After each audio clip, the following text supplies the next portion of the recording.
28 years ago, I a thing was revealed to me or discovered by me. I don't really know which. I I'm guessing I stumbled upon it basically. Um, I was 19 and definitely extenuating circumstances involved, but it led to an experience that just a single second that changed my life forever, and I spent the rest of it seeking answers and trying to explain it, and it was a guiding force in my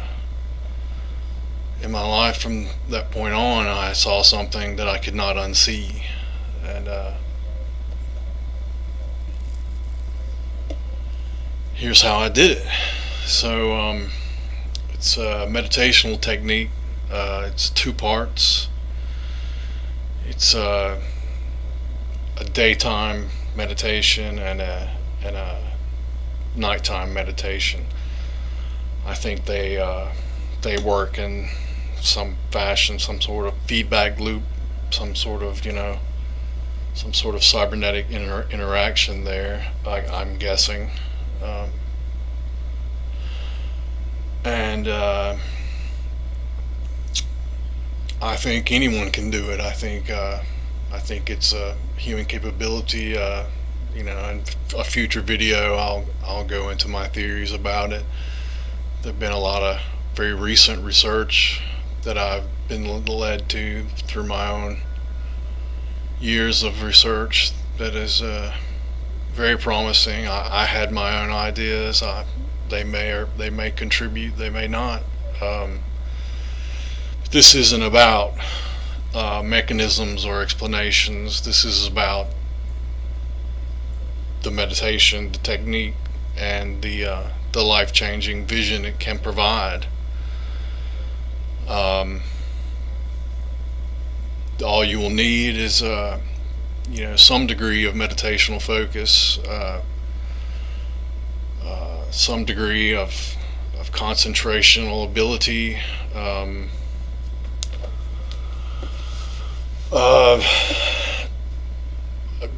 will or sheer stubbornness, I'm sure, would suffice.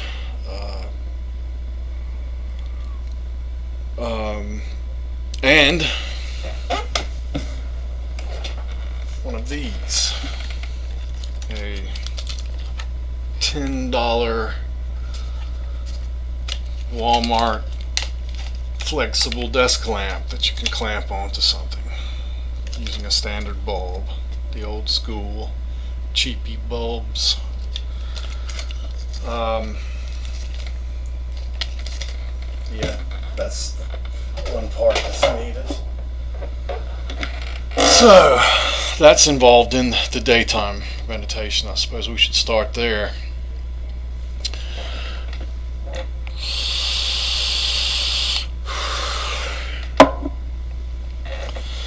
The daytime meditation consists of this lamp. That's a very specific usage of this lamp. You take the lamp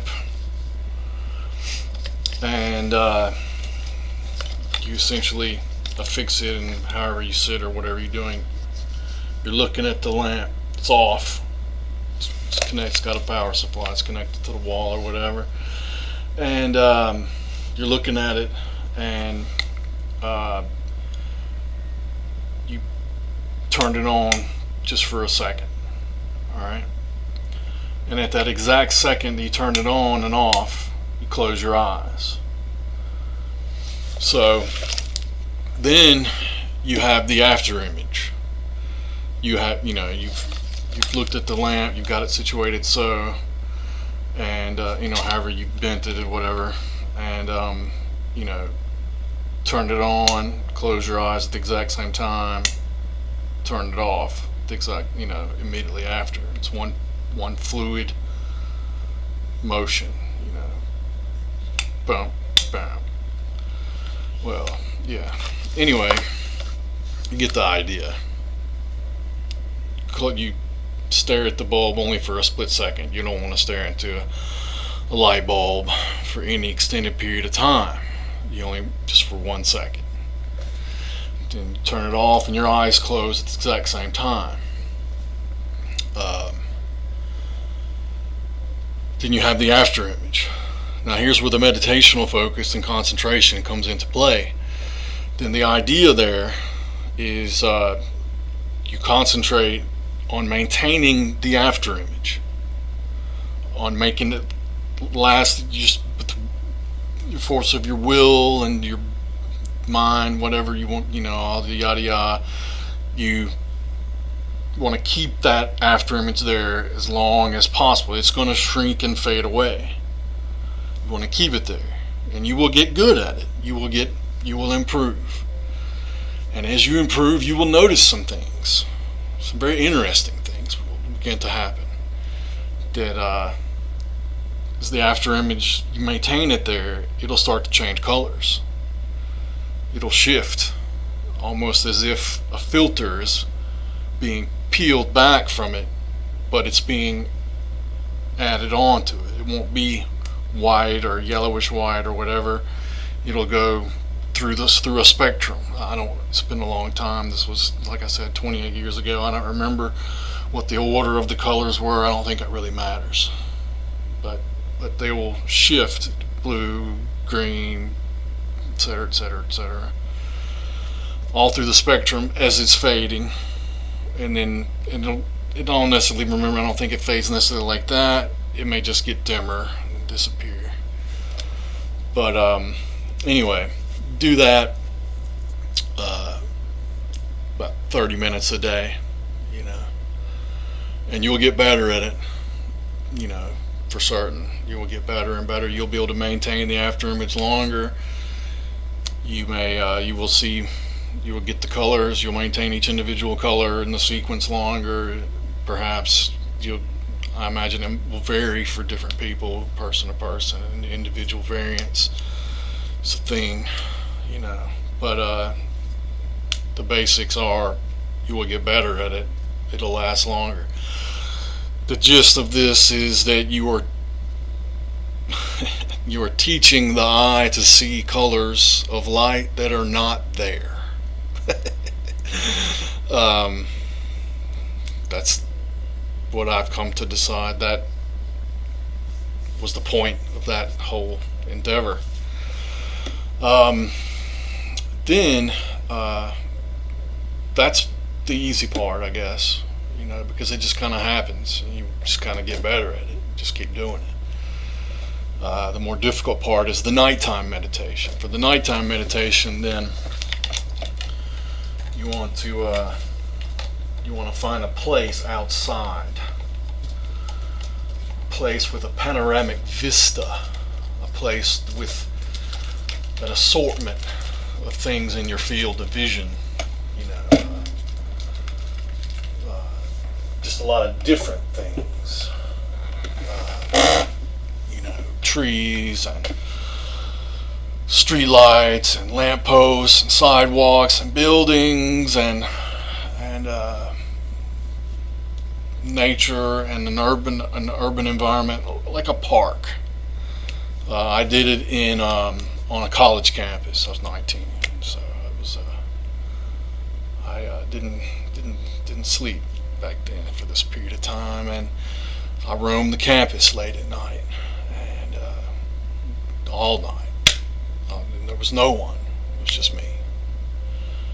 So I used to sit on the steps of this building and I used to stare, and my goal at the time was I was attempting to merge my peripheral fields with my I had gotten into my head to do an open-eyed meditation.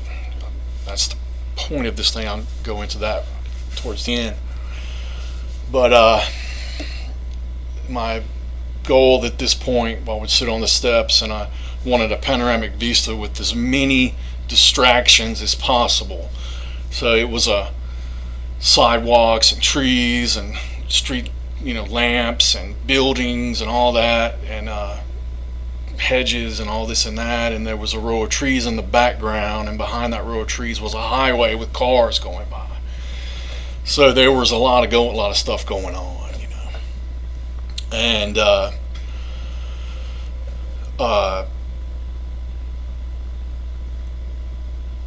what I was doing was I was trying to, and I was just a 19-year-old idiot at the time. I had not gotten into neuroscience and taken all those classes. I didn't know about all the complexities and subtleties of the visual field at the time, but my goal was just this meditative, open-eyed meditation in terms of perception and attention and awareness, I guess, and those are simplistic words, but merge the peripheral fields with the primary fields, the inner halves and the outer halves, have them all processed on an equal basis. And so the nighttime meditation, and this is also just 30 minutes a night. You do the daytime meditation with the lamp, and then you go out and your little spot that you've found, and you do the nighttime meditation, and you got to keep your eyes completely straightforward, completely still, no blinking, no eye movement. This is not the easy part, okay? And whilst doing that, you have to cognitively identify any moving thing, register and identify and log, so to speak, any stimuli without the eye moving or blinking at all.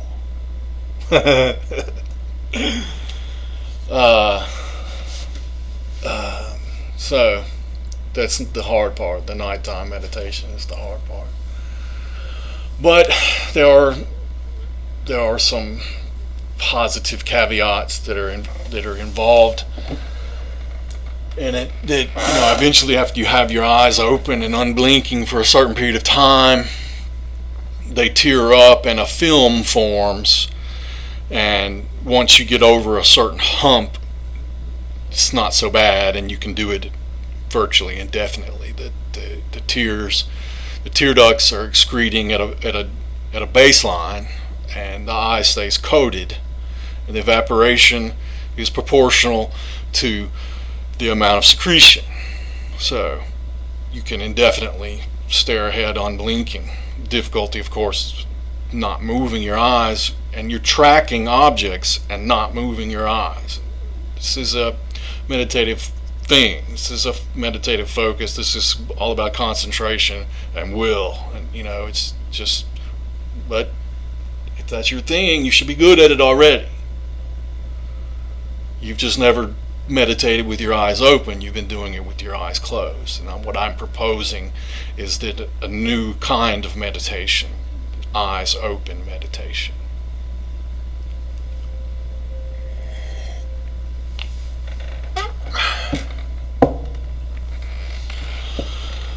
So, after about 2 weeks or so doing this, I had an experience for just a split second, and it was shocking. And I'm not going to tell you what it was. I'm not going to describe it.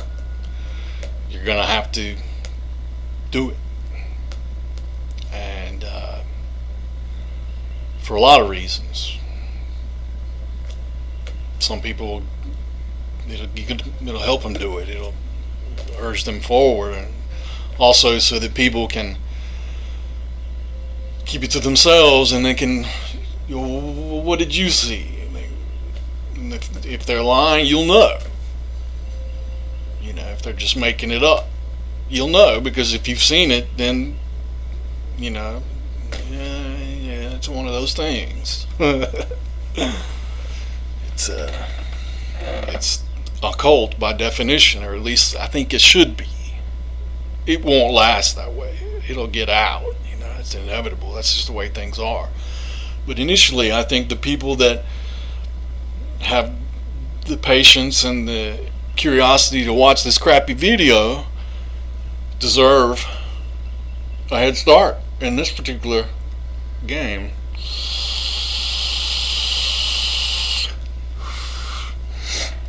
Because I think the point of this, well, why did I, sit on this for 28 years? Well, it was personal. It was, it was part of my spiritual path. It motivated me. I didn't think anyone cared.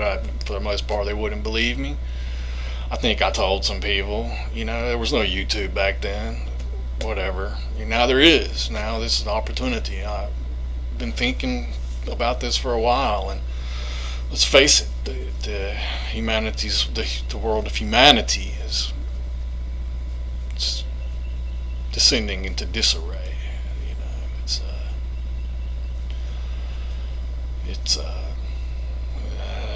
That's just it is. So I think our spiritual evolution, so to speak, needs a jump start. It needs a boost in a very down to earth, concrete, almost materialistic way. Objective, replicable experience that leads one to certain conclusions that may change one's outlook. We use these metaphors for a reason, I think. So, and I don't want to sound like a cynic, but thousands of people every day meditate. It's not helping. It's not helping. Everyone thinks it is. They think that consciousness is a more complicated issue, and there will be other videos explaining my opinions on that. But I just don't think this is not the time. With malignant narcissism is becoming a plague upon humanity, and it's not the time to go inward. I think it's the time to meditate with open eyes. So,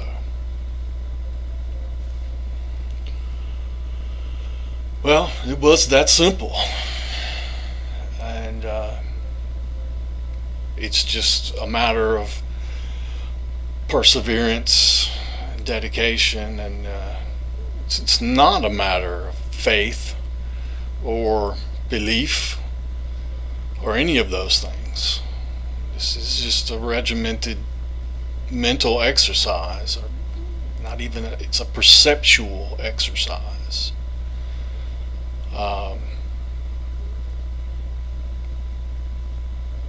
Anything that well,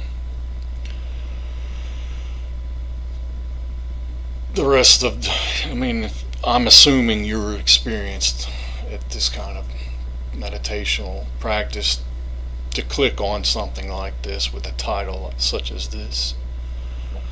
So anyway, that's coming up on 20 minutes. That's long enough, I suppose. Good luck.